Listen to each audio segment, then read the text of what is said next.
मोक्षमार्गस्य नेतारं वेतारं कर्मभूषताम् ज्ञातारं विश्वतत्त्वानां वन्दे तद्गुणलब्धये। सत्वार सूत्र महाशास्त्र की सत्वार राजवार्तिक नामक ये टीका है और इस टीका के आधार से अपनी यहाँ चर्चा चल रही है दूसरे अध्याय के संदर्भ में, जिसमें 5 शरीरों की चर्चा चल रही थी। और इस चर्चा में किसी को भी कुछ पूछना हो तो आप लोग पूछ लीजिए।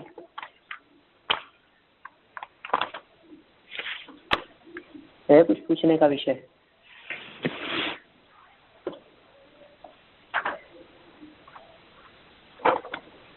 औदारिक, वैक्रियक, आहारक, तेजस और कार्माण, ये 5 प्रकार के शरीर हैं और इन पांचों ही शरीरों के में किस तरह की परिस्थितियां बनती है। ये पांचों ही शरीर उत्तरोत्तर सूक्ष्म है, लेकिन प्रदेशों की संख्या बढ़ती रहती है। कहाँ तक प्रदेश असंख्यात गुना होते हैं और कहाँ से अनंत हो जाते हैं। इनमें से अंतिम 2 शरीर तेजस और कार्माण वो अप्रतिघाती हैं, अर्थात घात करने वाले नहीं हैं। अनादि से ही उनका संबंध दिखाई देता है। सभी संसारी जीवों के तेजस और कार्माण शरीर नियम से होते ही हैं। जीवों के कम से कम 2 शरीर और अधिकतम 4 शरीर का सद्भाव हो सकता है। और क्या परिस्थितियां होती है जिन परिस्थितियों में 4 शरीर तक हो जाएंगे, उसका भी यहाँ निरूपण किया। अंत का जो शरीर है वो निरुपभोगम, उपभोग रहित है। निरुपभोगम अंत्यम, कार्मण शरीर जो अंतिम शरीर है वो उपभोग रहित शरीर है। उसके लिए निरुपभोगम अंत्यम शब्द का प्रयोग किया है। ठीक है ना। जिन जीवों का सम्मूर्छन जन्म होता है अथवा गर्भ जन्म होता है उन जीवों के औदारिक शरीर है। जिन जीवों का वैक्रियक शरीर है उनका उत्पाद जन्म होता है, या उत्पाद जन्म वालों का वैक्रियक शरीर होता है। भाई जन्म 3 ही प्रकार के कहे थे, या तो गर्भ जन्म, या सम्मूर्छन जन्म, या फिर उत्पाद जन्म। 3 ही तरह के तो जन्म थे। सम्मूर्छन, गर्भोत्पादा जन्म, ऐसा सूत्र अपन ने पहले पढ़ा है। सम्मूर्छन, गर्भोत्पादा, सम्मूर्छन जन्म, गर्भ जन्म और उत्पाद जन्म। सम्मूर्छन, गर्भोत्पादा जन्म। अब इनमें जो सम्मूर्छन और गर्भ वाले हैं उनके औदारिक, और जो उत्पाद जन्म वाले हैं उनके वैक्रियक। कितना सरल सा इन्होंने नियम बतला दिया। जन्म के आधार पर शरीर का नियम बतला दिया। जैसा जन्म वैसा शरीर। फिर लब्धि प्रत्ययम च, वैक्रियक शरीर रिद्धि निमित्तक भी होता है। इसके संदर्भ में अपने को थोड़ी सी चर्चा को आगे बढ़ाना है। लब्धि प्रत्ययम, लब्धि के निमित्त से भी च होता है। वैक्रियक शरीर रिद्धि निमित्तक भी होता है। पहला। दूसरा पॉइंट, प्रत्यय शब्द के ज्ञान, सत्यता, कारण आदि अनेक अर्थ हैं। किसके अर्थ हैं ये? प्रत्यय शब्द के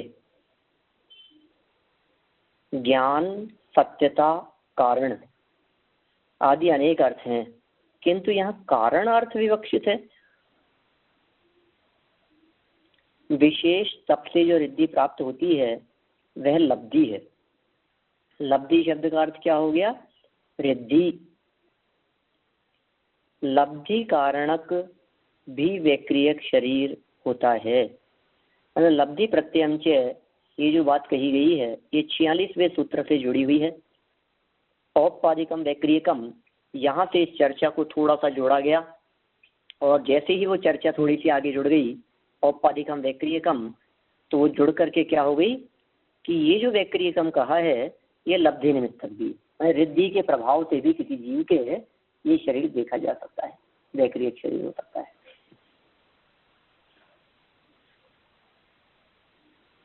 उत्पाद तो निश्चित है पर लब्धि अनिश्चित है। क्या मतलब? उत्पाद निश्चित है पर लब्धि अनिश्चित है कहकर के क्या कहना चाहते हैं कि भाई वैक्रियक शरीर जो दो प्रकार से कहा ना, एक तो लब्धि वाला वैक्रियक शरीर और एक उत्पाद वाला वैक्रियक शरीर। 46 एंड 47 दो सूत्रों में चर्चा हुई है वैक्रियक शरीर के संदर्भ में। एक सूत्र में उत्पाद की अपेक्षा से बात कही है, जिसका उत्पाद जन्म होगा वो वैक्रियक है, और दूसरे सूत्र में रिद्धि की अपेक्षा से बात कही है। ठीक है ना। तो अब ये कह रहे हैं कि जो उत्पाद की अपेक्षा से बात है उसमें तो निश्चित ही है, जिसका उत्पाद जन्म हो गया वैक्रियक ही है नियम से। लेकिन ये रिद्धि वाली जो बात है ये अनिश्चित है, किसी के ही विशेष तप धारण करने पर होती है, सबके नहीं होती रिद्धि। और सबके रिद्धियां, बहुतों की रिद्धियां होती है तो उनमें भी विक्रिया नाम की रिद्धि होवे ये कोई जरूरी नहीं है क्या। कोई रिद्धिधारी मुनिराज हो उनके वैक्रियक शरीर हो इस बात का भी नियम नहीं है, क्योंकि रिद्धिधारी मुनिराजों के भी वैक्रियक शरीर न हो करके दूसरे प्रकार की रिद्धि हो। रिद्धियां भी तो बहुत प्रकार की है ना, कोई जरूरी थोड़ी ना है कि इनके विक्रिया नाम की ही रिद्धि होगी, किसी भी प्रकार की रिद्धि हो सकती है।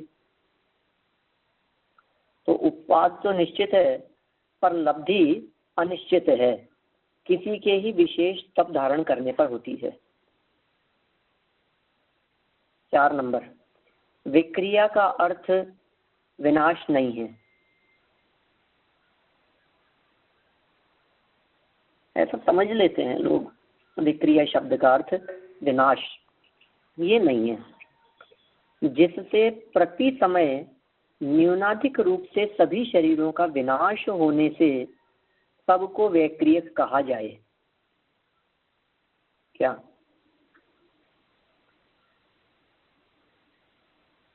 किंतु नाना आकृतियों को उत्पन्न करना है। विक्रिया का अर्थ क्या बतला दिया इन्होंने, विक्रिया का अर्थ है नाना आकृतियों को उत्पन्न करना।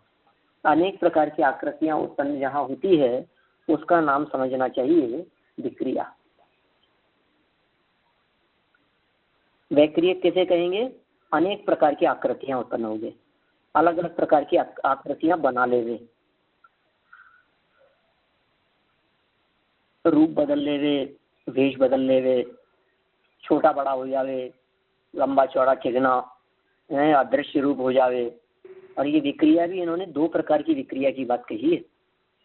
विक्रिया दो प्रकार की है, एक एकत्व विक्रिया और दूसरी पृथक्त्व विक्रिया। एकत्व और पृथक्त्व ये क्या चीज है, एकत्व विक्रिया और पृथक्त्व विक्रिया। एकत्व विक्रिया का अर्थ है स्वयं के शरीर से ही जुड़ी हुई किसी प्रकार की कोई विक्रिया हुए उसका नाम है एकत्व विक्रिया। और पृथक्त्व विक्रिया क्या है, ये पृथक्त्व विक्रिया है कि स्वयं के शरीर को छोड़कर दूसरों के शरीर के साथ में जो स्वयं के शरीर को छोड़कर पृथक क्षेत्रवर्ती जो विक्रिया कर ली जावे उसका नाम है पृथक्त्व विक्रिया। भिन्न होकर के जो विक्रिया हो वो पृथक्त्व विक्रिया है, और अपने में ही जो विक्रिया हो उसका नाम एकत्व विक्रिया है।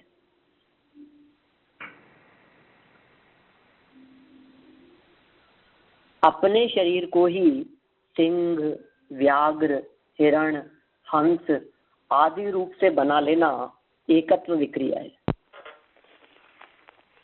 स्वयं को ही शरीर को बना लिया, हंस बन करके, बगुला बन करके, हिरण बन गया, जैसे ख्याल में आता है कोई नाम, नहीं आता ख्याल में।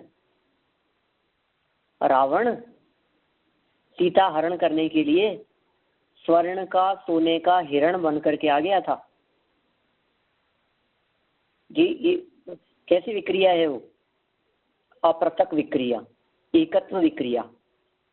स्वयं के शरीर को ही हिरण रूप बना लिया, बंदर रूप बना लिया, सिंह रूप बना लिया, भूत प्रेत आदि अनेक प्रकार की आकृतियां धारण कर ले, कोई जड़ रूप आकृति धारण कर ले, कोई चेतन रूप आकृति धारण कर ले, कोई शिलाखंड होकर के सामने आकर के दीवार बन करके खड़ा, स्वयं की आकृति।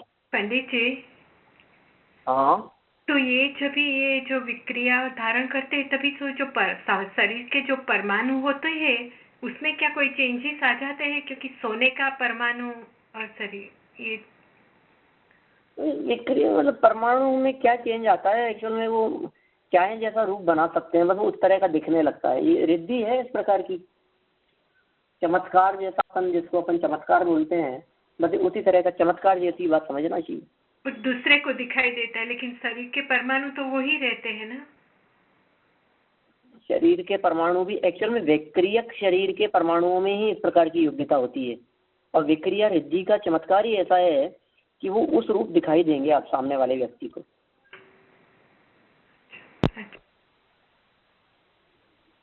ऐसी ही रिद्धि है, चमत्कार है। रिद्धि मतलब चमत्कार, कोई चमत्कारिक शक्ति सामर्थ्य का नाम है रिद्धि। अब विक्रिया का अर्थ विनाश नहीं है, जिससे प्रति समय न्यूनाधिक रूप से सभी शरीरों का विनाश होने से सबको विक्रियक कहा जाए। विक्रिया का अर्थ क्या है?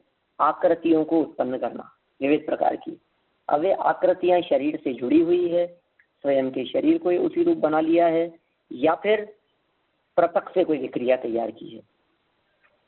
इन्होंने हिरण, सिंह, व्याघ्र आदि का उदाहरण देकर के एकत्व विक्रिया की बात कही, और शरीर से भिन्न मकान, मंडप आदि बना देना ये पृथक विक्रिया है। नगर बना दिए, देवों में ऐसी पृथक विक्रिया भी पाई जाती है। अपने रिद्धि के प्रभाव से उन्होंने जंगल में नगर बसा दिया। जंगल था, घना जंगल, और मुनिराजों का संग उधर से निकलता था, तो उन्होंने वहां नगर बसा दिया, और नगर बसा करके और मुनिराजों को आहार दान दे दिया। ऐसी घटना आती है परमाणु योग में। और जब नगर बसा करके उन मुनिराजों को आहार दे दिया, तो पता कैसे लगा कि कोई मुनिराज अपना कोई कमंडल भूल गए थे। नगर में आहार करके जब वे वापस जंगल में चले गए मुनिराज, तो एक मुनिराज अपना कमंडल भूल गए थे किसी श्रावक के यहाँ। वे वापस लेने के लिए जंगल में आए, और वापस जंगल से शहर की तरफ आ रहे थे, तो देखा तो वहां तो शहर ही नहीं है, चारों तरफ कहीं भी शहर था कहीं नहीं है। और जितनी दूरी पर जिस दिशा में जाकर के उन्होंने आहार लिया था, वहां जाकर के देखा तो किसी शिला पर, किसी पेड़ पर कहीं कोई कमंडल लटका हुआ देखा। जाकर के पूरी घटना उन्होंने अपने आचार्य श्री को बतलाई, तो पता लगा कि ओहो, ये तो हमारे साथ में धोखा हो गया है। सबने प्रायश्चित लिया, देवों ने नगर बसा करके आहार दे दिया।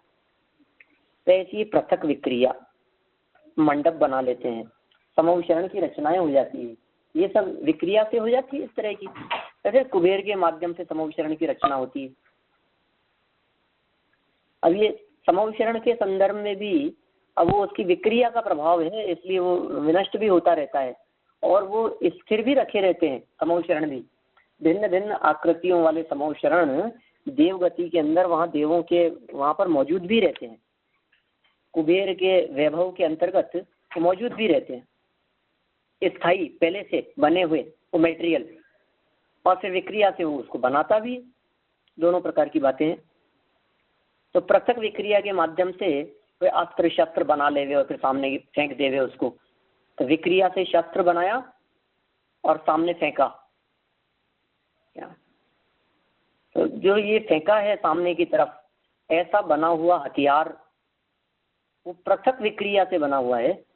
अपृथक विक्रिया होती तो शरीर के ही हाथ से ही वो तलवार बन जाती, भाला बन जाता, तीर धनुष बन जाता। देखे होंगे आपने इस तरह की, वो हाथ ऊपर करते हैं और एकदम उनके हाथ में गदा आ जाती है, भाला आ जाता है, तलवार आ जाती है। इस तरह के दृश्य कई बार दिखाते हैं लोग, टीवी वाले भी बहुत दिखाते हैं कई बार। पहले देखा है, इन दिनों तो बहुत देखा है। देखिए आप आगे। तो हाँ जी, मुनिराज तो एकत्व ही करेंगे ना, ऐसा तो कुछ पृथक तो करेंगे? देखिए मुनिराज के तो रिद्धि का प्रयोग करते ही नहीं है, सच बात तो ये है। एकत्व प्रतिकत्व का भेद ही नहीं है वहाँ। मुनिराज रिद्धि का प्रयोग क्यों करेंगे? रिद्धि के प्रयोग तो लौकिक प्रयोजन की सिद्धि के लिए होते हैं, और लौकिक उनको कोई प्रयोजन रहा नहीं है। अब किसके लिए विक्रिया करें?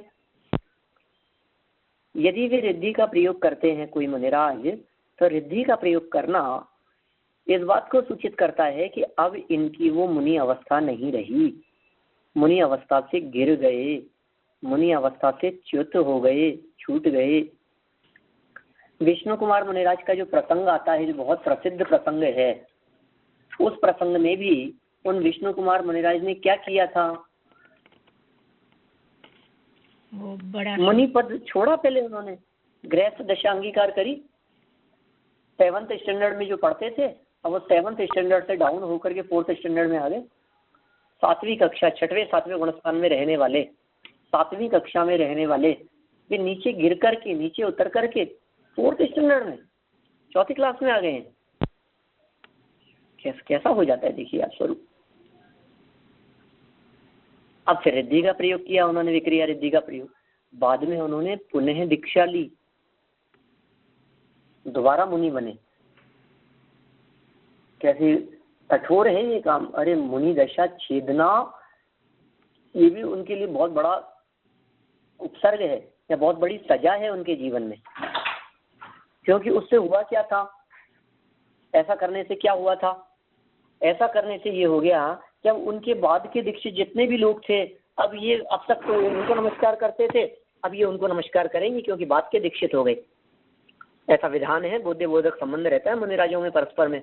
जो अपने से बड़े हैं, जो अपने से सीनियर हैं, जो अपने से पहले दीक्षित हैं, पूर्व दीक्षित हैं, उनको नमस्कार करते हैं, उनको वंदन करते हैं। ऐसी परिस्थिति बनती है। अब दीक्षा छेद करके दोबारा दीक्षा ली, तो अब तक जो उनके बाद में जो दीक्षित मुनिराज थे, 10, 20, 25, 50 जो भी जितनी भी संख्या होगी, जो आज तक उनको नमस्कार करते थे, अब इन्होंने दीक्षा छेदन की, पुनः दीक्षित हुए, तो आज के दीक्षित हो गए, उन सबको वंदन करना पड़ेगा। आसान काम नहीं है। छोड़ा लेकिन विष्णु कुमार मुनिराज ने किया ऐसा। तो खैर कुल मिलाकर के बात इतनी समझनी चाहिए, मुनि भूमिका में, मुनि जीवन में रिद्धियों का प्रयोग उचित नहीं है, योग्य नहीं है। कोई भी मुनिराज स्वयं आगे होकर के इस प्रकार की रिद्धियों का प्रयोग करते नहीं है ना? पंडित जी, हाँ, जो रावण था वो तो मुनि नहीं था ना? हाँ नहीं था ना। हाँ, तो फिर उसने कैसे ऐसी वैक्रयिक रिद्धि प्राप्त कर ली? ये मुनि भूमिका के अलावा भी जितने महापुरुष होते हैं ना, इनके पास में इस तरह की विक्रिया नाम की शक्ति होती है। रिद्धि समझना चाहिए। जैसे समझिए आप, नारद है, नारायण प्रतिनारायण हैं, कामदेव हैं, चक्रवर्ती हैं, इनमें इस तरह की रिद्धियां होती है। शलाका पुरुषों में है ना पंडित जी, जो शलाका पुरुष? हाँ, शलाका पुरुषों में थे, प्रतिनारायण थे ना। रावण जो थे वे प्रतिनारायण थे। नारायण, प्रतिनारायण, बलभद्र, चक्रवर्ती और तीर्थंकर, ये सब शलाका पुरुष होते हैं।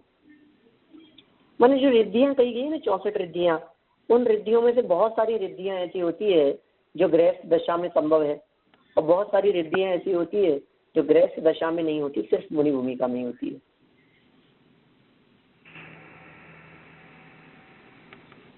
दोनों प्रकार की बातें हैं। बहुत सी रिद्धियां नियम से मुनि बने बिना नहीं होगी, और बहुत सी रिद्धियां ऐसी है जो गृहस्थ दशा में भी हो जाती हैं। तो साहब ऐसी किसी एकाध रिद्धि का नाम बतला सकते हैं जो गृहस्थ दशा में भी संभव है? कि एक तो बतलाई दी आपको विक्रिया, कि और भी कोई है क्या? कि क्यों नहीं है? अवधि ज्ञान रिद्धि है ना।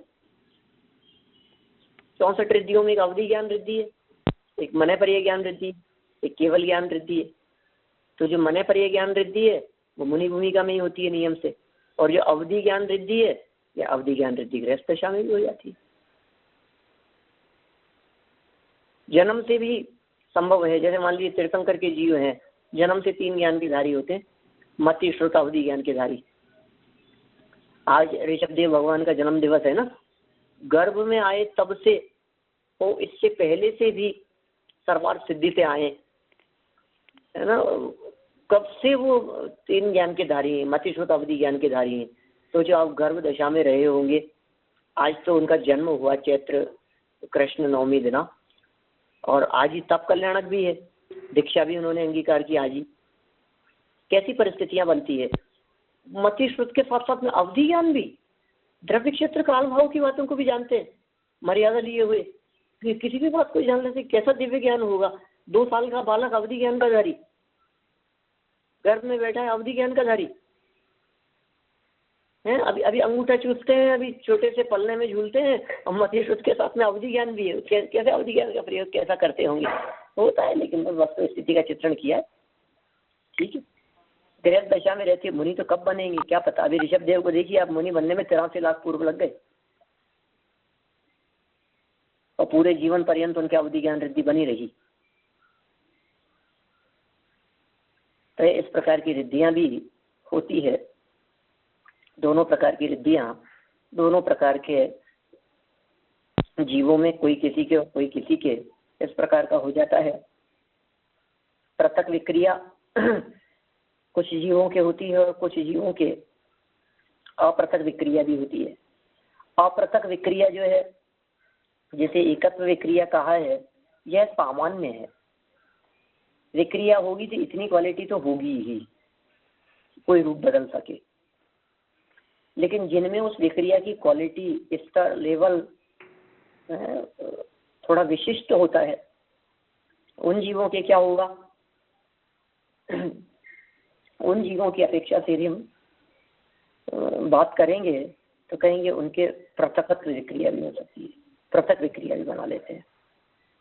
अभी देखिए कौन कौन से जीवों की कैसी होती है, थोड़ी सी इसी की डिटेल आगे बतला रहे हैं, स्वयं ही बतला रहे हैं आचार्य जी।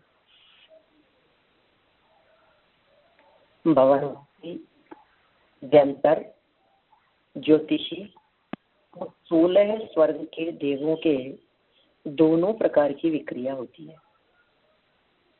क्या कह रहे हैं, भवनवासी, व्यंतर, ज्योतिष्क और वैमानिक भी, इन देवों के दोनों प्रकार की विक्रिया होती है।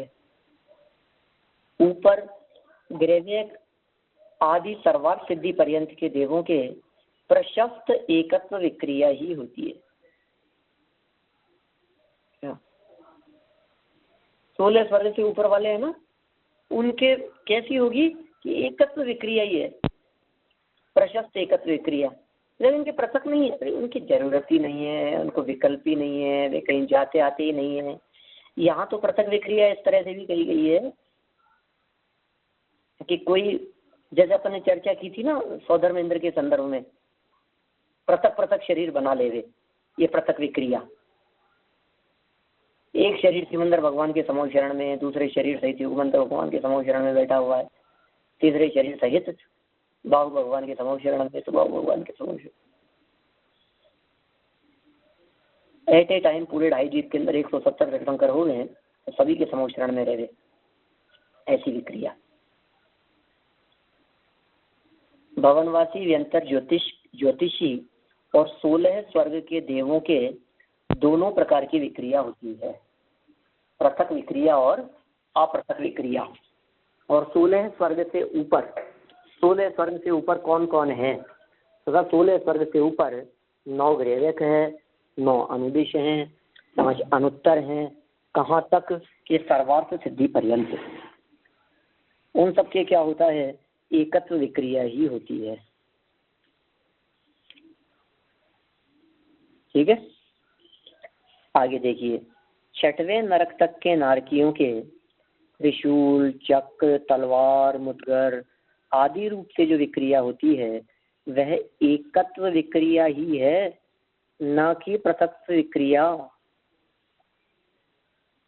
क्या 7वें नरक में गाय बराबर कीड़े, लोहू आदि से एकत्व विक्रिया ही होती है। आयुध रूप से एकत्व विक्रिया और पृथक्त्व विक्रिया नहीं होती।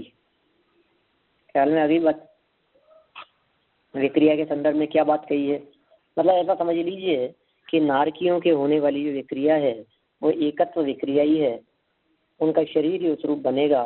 आयुध आदि रूप से भी जो विक्रिया होगी वो एकत्व विक्रिया ही होगी। ठीक है ना, आयुध, अस्त्र शस्त्र आदि भी बना लेते हैं, कीड़े, लोहू, लोहू मतलब खून, ब्लड, ये कैसे बना लेते हैं, किस प्रकार से बन जाता है ये? ऐसा ही है स्वरूप, चाहे जैसा बना सकते हैं, चाहे जैसा रूप बना सकते हैं। खून और मवाद से भरी हुई नदियां बहती है? पंडित जी, क्रमे कुल कलित देह दाहिनी है, ऐसी पंक्ति आती है चैड़ाला में। वो खुद नहीं बना लिए, विक्रिया से बनाते हैं। बोलिए। हाँ, उसमें टाइम लिमिट होएगा ना कि इतना टाइम तक ये विक्रिया रहेगी, बाद में तुरंत? अंतर्मुहूर्त बिल्कुल नियम से। अच्छा, अंतर्मुहूर्त के पश्चात उनको असली रूप में आना ही पड़ेगा। हाँ, हो सकता है असली रूप में आते ही तुरंत भी बना लेवे, पलक झपके इससे पहले, मतलब अपने को पता भी नहीं लगे तो विक्रिया विनष्ट हुई और दोबारा विक्रिया बन गई। पता नहीं लगता है हमारे को, इतना फास्ट है, गैप नहीं है उसमें। देखिए आप 2 घंटा 24 मिनट तीर्थंकर परमात्मा का समोशरण लगा हुआ है, 2 घंटा 24 मिनट। उपदेश के काल की बात कर रहा हूँ, एक टाइम में तीर्थंकर परमात्मा का उपदेश 2 घंटा 24 मिनट होता है। 3 टाइम हो तो 7 घंटा 12 मिनट हो जाएगा, और 4 टाइम हो तो 9 घंटा 36 मिनट हो जाएगा।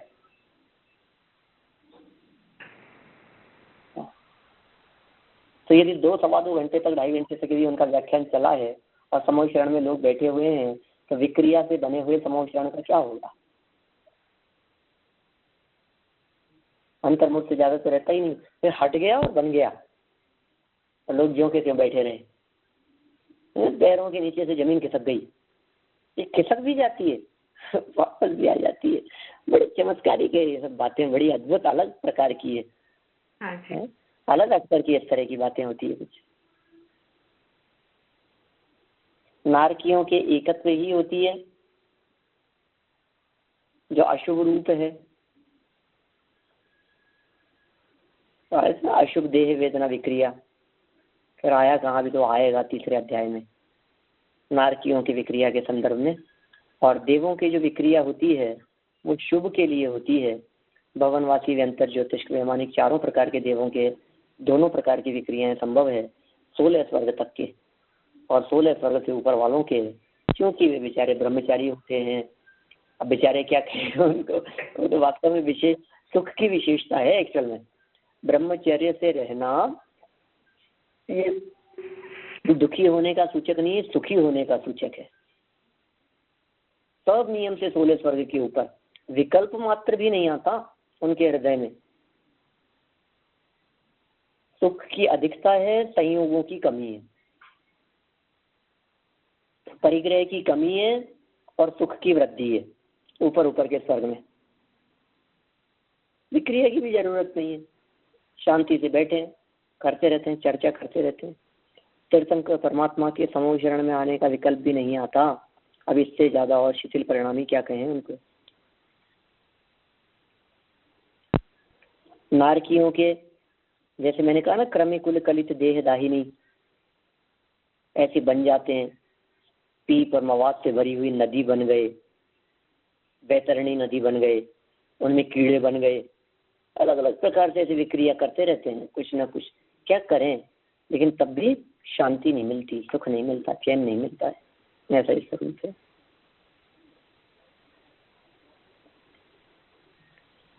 सातवें नरक में गाय बराबर कीड़े। तो कैसी कैसी बात करें, 7वें नरक में गाय बराबर कीड़े, गाय की आकृति के काऊ, गाय बराबर कीड़े, और लोहू आदि रूप से एकत्व विक्रिया ही होती है, स्वयं ही बन जाते हैं। तो गाय, भैंस, कुत्ता, बिल्ली।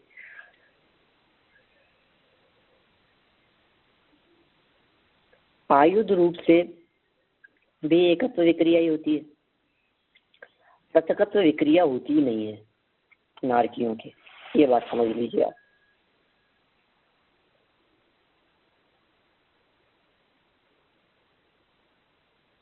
मतलब या तो ये ऐसी बात कहना चाह रहे हैं कि 6वें नरक तक जो एकत्व विक्रिया होती है उसमें तो त्रिशूल, अस्त्र शस्त्र, तलवार, चक्र, मुद्गल आदि ये सब बना लेते हैं। और 7वें नरक वाले जो विक्रिया से बनाते हैं उसके अंदर ये स्वयं ही दुखी होकर के गाय भैंस बराबर कीड़े और आदि इस तरह से बन जाते हैं। ऐसी बात है। देखिए फिर तिर्यंचों में मयूर आदि के एकत्व विक्रिया होती है।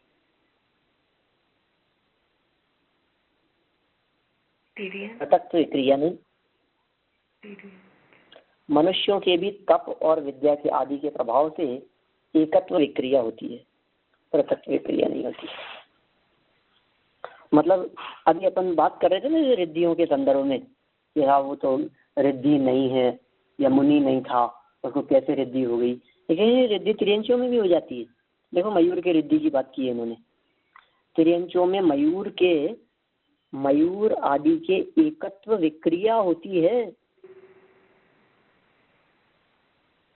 मतलब मोर नामक पक्षी की बात कर रहे हैं, ये मयूर की बात कर रहे हैं, पिकॉक की बात कर रहे हैं। ये कह रहे हैं कि ये रिद्धि करने में समर्थ है, विक्रिया करने में समर्थ है।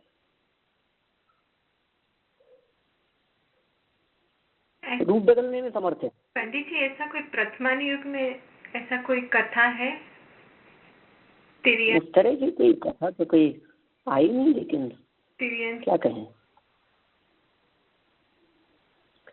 लेकिन होती है। क्योंकि जैसे कई इस तरह की कहानियां कॉमिक्स वगैरह में तो कई बचपन में इस तरह की पढ़ी है, जिनमें आपको अभी मैं कहूंगा तो आपको भी लगेगा कि हाँ सुनी तो है। ऐसे इच्छाधारी नाग है, कोई इच्छाधारी नागिन, ये तो इसमें भी कोई इस तरह की कोई पिक्चर जो नागिन वगैरह और ऐसी कोई पिक्चर कोई 20-25 साल पहले कभी देखी थी कभी बचपन में।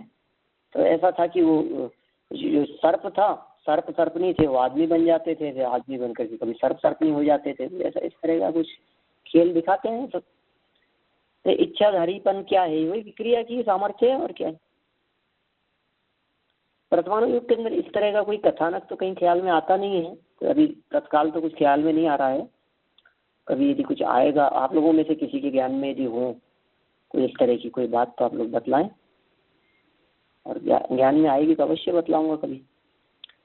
ये तिर्यंचों में भी, लेकिन वास्तव में लगती आश्चर्यकारी बात है कि हम तो रिद्धियां कोई ऐसी समझते थे, लेकिन ये तो रिद्धियां ऐसा लग रहा है थोक के भाव बिक रही हों। तो तिर्यंच गति के जीवों में भी हो जाती है क्या? हम रिद्धियों के पीछे भाग रहे हैं और रिद्धियां कहती है हम तो किसी को भी हो जाते हैं, हमारे क्या दम है। ये तो सब क्षयोक्षम निमित्तक है। ये रिद्धियां भी,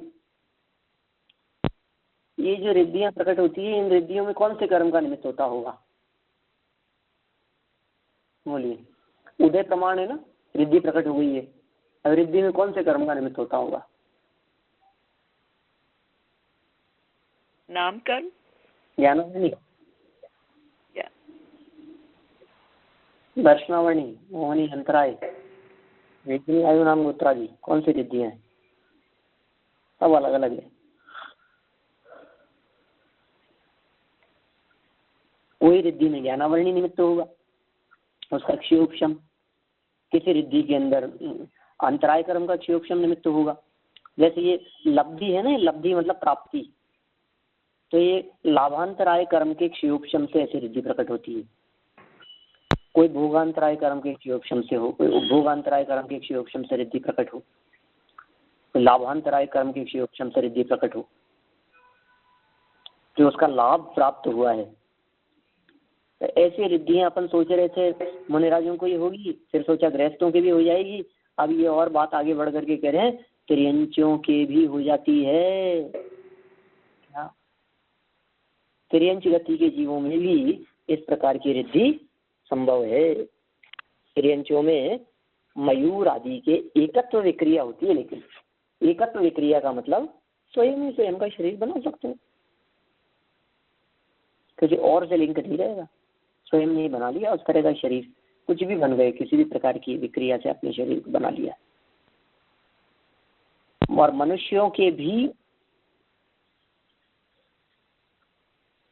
तप और विद्या आदि के प्रभाव से एकत्व विक्रिया होती है। इसमें भी इन्होंने 2 बातें कह दी है। ये भी बहुत मतलब अपने को इन चीजों के संदर्भ में जहाँ जहाँ शंका होती है ना, एक प्रकार से आचार्य देव यहाँ इसका सटीक समाधान कर रहे हैं अपने सामने। अपने को किस तरह की शंका होती है साहब मनुष्य गति के जीवों में तो तप के प्रभाव से ही होती होगी। अरे तप के प्रभाव से तो प्रकट हो जाती है, उसका पता नहीं लगता है। क्योंकि तप के प्रभाव से प्रकट होने वाली जो विक्रियाएं हैं, ये तो विक्रिया आदि रिद्धियां तो समझ लो मुनिराजों के जीवन में होगी। और जो विद्या आदि के प्रभाव से है, ये साधना करने वाले, मंत्र साधना करने वाले ऐसे लोग मंत्रों को साध लेते हैं। बहुत इस तरह के विद्यानुवाद नाम का एक ग्रंथ है हमारे पास में, उपलब्ध अनुपलब्ध है दुनिया में, लेकिन कहीं से हमारे पास में आया, उपलब्ध हुआ। उसका नाम लघु विद्यानुवाद है और उसमें ऐसी चमत्कारिक रिद्धियों की चर्चाएं की है, अलग अलग प्रकार की। अपन तो इन सब चीज़ों से दूर रहते हैं, सावधान रहते हैं, तो हमने तो कभी उसको पढ़ा नहीं, लेकिन कभी उसके पन्ने बदले थे कुछ वर्षों पहले, तो उनमें इस तरह के प्रकरण थे। हम तो ऐसा मानते नहीं है ना, अपन तो इस तरह की चीज़ अपने को तो अच्छा भी नहीं लगता है और ये अपने योग्य भी नहीं लगती है इस तरह की बात। लेकिन जो मंत्र साधना करने वाले लोग होते हैं, वे अपने विद्या के बल से इस प्रकार की चीज़ें भी हस्त सिद्ध कर लेते हैं। हो जाती है इस तरह की चीज़ें, मंत्रों के इस तरह के प्रभाव देखे जाते हैं। अन्य मतियों में भी इस तरह की चीज़ें देखी जा सकती है। ये कोई जैनियों की ही बात नहीं है, कोई अन्य मतावलंबी होवे तो किसी अन्य मतावलंबी के जीवन में भी इस प्रकार की रिद्धियां विद्या के प्रभाव से, पढ़ करके, मंत्र के प्रभाव से, मंत्र साधना के प्रभाव से जीवन में प्रकट हो सकती है। ठीक है ना। इसीलिए तो विद्यानुवाद नाम का पूर्व है ना, मैंने कई बार की ये बात कही है आप लोगों से। 10वें पूर्व का नाम है विद्यानुवाद। जैसे ही उसका ज्ञान हो गया, अब ज्ञान होते ही खूब सारी रिद्धियां प्रकट हो गई। अभी तक क्यों नहीं थी? कि ज्ञान नहीं था, इसलिए नहीं थी। इन सब रिद्धियों के पीछे क्या है? ज्ञान ही तो काम कर रहा है। तत्संबंधी ज्ञान, सोना बनाने की कला सीख ली, तत्संबंधी ज्ञान है, विद्या है। विद्याएं होती है, 500 विद्याएं प्रकट हो जाती है। विद्याधर क्यों कहलाते हैं?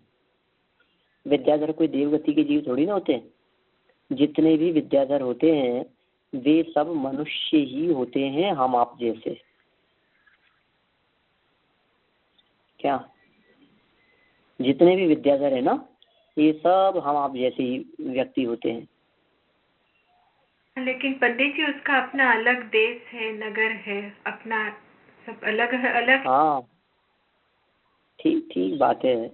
उनका अपना अलग देश है, अपना अलग नगर है, अपना अलग क्षेत्र है उनका, जिस क्षेत्र में वो लोग रहते हैं। और अपने यहाँ अपन लोगों के आसपास, अपन लोगों के बीच में भी वो लोग आते जाते भी हैं। इस प्रकार की परिस्थितियाँ भी बनती है। अभी पंचम काल के अंदर विद्याधर और देव लोग नहीं आते, ऐसा उल्लेख जरूर किया है यति वृषभाचार्य देव ने तिलोत्पन्नति में, कि इस पंचम काल में देव और विद्याधर यहाँ आर्यखंड में नहीं आते। ठीक है ना। अब लेकिन आते ही नहीं हो, आते थे कभी तो आते, अरे नहीं आते होते तो प्रथमानुयुग के अंदर इतनी घटनाएं, इतनी परिस्थितियां चौथे काल की बतलाई जाती है। फला देश का, फलाना नगर का कोई एक विद्याधर आया विद्या के प्रभाव से, और यहाँ आकर के किसी अंजना तंजना रंजना किसी को उठा करके ले गया कि बैठा करके अपने विमान में। वो था मनुष्य गति का। तो विद्याधर क्या चीज है फिर? विद्याओं को धारण करने वाले लोग विद्याधर कहलाते हैं। ठीक है। और फिर रास्ते में ले जाकर के फिर वही घटनाएं सारी, दूर से अपनी पत्नी को आते हुए देखा तो पटक दिया कि जंगल में छोड़ दिया, आनंद सरा को छोड़ दिया।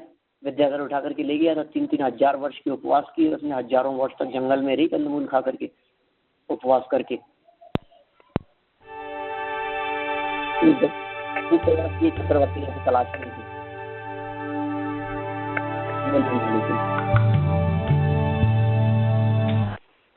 हेलो, ये मनुष्यों के भी, हाँ सुन रहे हैं ना आप लोग? हाँ जी, बीच में थोड़ा डिस्टर्बेंस आ गया था, कोई बात नहीं, अब ठीक है। कोई बात नहीं।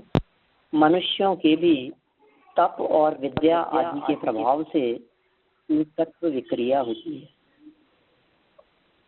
तिर्यंचों के भी एकत्व विक्रिया, मनुष्यों के भी एकत्व विक्रिया, नारकियों के भी पहले नरक से लेकर के 7वें नरक तक सभी जीवों के छठवें तक वालों के जो मुदगर तलवार आदि बना लेते हैं वो भी अपृथक अर्थात एकत्व विक्रिया। और सातवें नरक वाले यदि कीड़े हो जाएं, बड़े बड़े गाय भैंस आदि हो जावे, कीड़े मकोड़े लट खटमल आदि हो जावे, वो भी उसी प्रकार की विक्रिया है। कौन सी? एकत्व। अब बचे पृथकत्व विक्रिया वाले जीव। ये कौन है कि भवनवासी, व्यंतर, ज्योतिष्क और वैमानिक देवों में 16वें स्वर्ग तक के जीवों के पृथकत्व विक्रिया करने की सामर्थ्य होती है। एकत्व तो होती है, पृथक विक्रिया भी वे लोग कर सकते हैं। और ऊपर की यदि हम बात करें, माने 16 स्वर्ग से एक कदम ऊपर बढ़ करके बात करें, जैसे ही ये जीव पहले ग्रहवेक में चला गया, दूसरे तीसरे ग्रहवेक में चला गया, 9 ग्रहवेकों में इसने जाकर के जन्म ले लिया, 9 अनुदिष्ट और 5 अनुत्तरों में विजय वैजयंत जयंता पराजित सर्वासिद्धि में इसने यदि जन्म लिया है, तो फिर वहां भी एकत्व विक्रिया ही होती है। पृथक से विक्रिया की वहां कोई जरूरत नहीं है, करते नहीं है, होती नहीं है उनके इस प्रकार की विक्रिया। तो ये जो लब्धि प्रत्ययम च, ये जो सूत्र दिया है, इस सूत्र का इतना ही अर्थ समझना चाहिए कि वैक्रियक शरीर यद्यपि औपाधिक जन्म वालों के है, यद्यपि वैक्रियक शरीर का सद्भाव देवों और नारकियों के जीवन में है, तथापि रिद्धि के प्रभाव से, तप के प्रभाव से, विद्या के प्रभाव से, उदय की विशेषता के प्रभाव से मनुष्य अथवा तिर्यंच गति के जीवों के जीवन में भी ये विक्रिया हो सकती है। विक्रिया 2 प्रकार की, पृथक और अपृथक विक्रिया। ठीक है, लब्धि प्रत्ययम च, इस सूत्र की व्याख्या हुई। अब देखिए 2 लाइन का आगे एक और सूत्र है, तेजस्मपि, तेजसमम, तेजसमम, तेजसमम अपि, तेजसमपि, तेजसमपि कि तेजस शरीर भी, तेजसम अपि, तेजस शरीर भी, तेजस शरीर भी लब्धि प्रत्यय होता है। यद्यपि आहारक का प्रकरण था, परंतु लब्धि प्रत्ययों के प्रकरण में लाघव के लिए तेजस का कथन कर दिया है। ठीक है, तो प्रकरण तो किसका था? औदारिक वैक्रियक के बाद में आहारक का प्रकरण था ना। पहले औदारिक की चर्चा करी किसके होता है, फिर वैक्रियक शरीर की बात करी किसके होता है, फिर लब्धि प्रत्ययम च कह करके वैक्रियक की बात करी। अब आगे नई बात तो आहारक शरीर के संदर्भ में करनी चाहिए थी, क्रमोल्लंघन क्यों कर दिया? तो कहा ये किसकी वजह से? लाघव के लिए, कि तेजस्मपि इतना सा कहने से काम चल जाएगा, सूत्र शॉर्ट हो जाएगा, छोटे से सूत्र के अंदर बात कही जा सकेगी। इतना सा बतलाने के लिए उन्होंने बीच में ही कि भाई तेजस भी एक तो सामान्य तेजस है जो सर्व जीवों में पाया जाता है। जगत में जितने जीव हैं, सर्व जीवों के अनादिकाल से जो संबंध स्वरूप तेजस पाया जाता है, उस तेजस का नाम क्या हो गया? सामान्य। और निस्सरण तेजस और रिद्धि निमित्तक जो तेजस शरीर होता है, वो भी कुछ एक विशिष्ट प्रकार का है, विलक्षण प्रकार का है, जिसमें दाएं और बाएं कंधे से निकलने संबंधी अपन ने बात की थी। शुभ और अशुभ के भेद से वो तेजस शरीर 2 प्रकार का होता है, वो रिद्धि निमित्तक है। तो इस तरह से 48 नंबर सूत्र तक हम यहाँ तेजस शरीर तक की चर्चा कर चुके हैं। अब आगे ये प्रमत्त संयतस्यैव आहारकम, आहारक शरीर की चर्चा किसके होता है, कैसा होता है, इसकी चर्चा अपन कल करेंगे। अभी की चर्चा को विराम देता हूँ। जनवाणी स्तुति बोल लेते हैं हम लोग। जावाणी के ज्ञान ते तुझे लोकालोक, सुवाणी मस्तक सदा देत हूँ धोख, सदा देत हूँ धोख। 9 बार में कर